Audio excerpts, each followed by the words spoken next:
7 years పాపని rape చేయాలని అసలు ఎలా అనిపించిందో.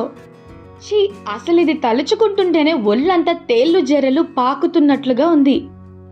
మరి ఇంత కామంతో కొట్టుకుంటున్నారా? ఇలాంటి నా కొడుకుల్ని ఇంకా జైల్లో అన్నం పెట్టి మేపడం కూడా వేస్ట్. ఆన్ స్పాట్ చంపేయాలి, లేదా దేనినైతే చూసుకొని విరగబడుతున్నారో అదే లేకుండా కోసి పాడేయాలి. అప్పుడు ఆ పాప అనుభవించిన నరకం వాళ్ళకి కూడా తెలుస్తుంది. చిన్న పిల్ల, 7 ఇయర్స్ అంటే తను ఇంకా మెచ్యూర్ కూడా అయ్యుండదు.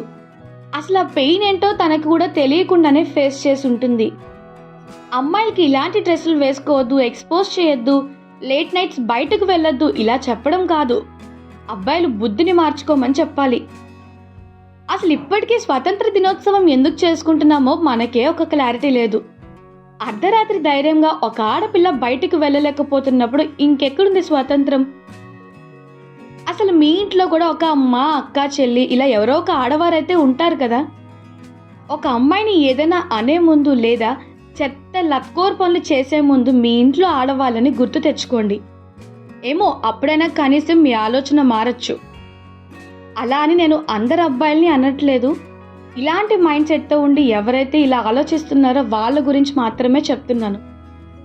Please girls, be careful. May her soul rest in piece.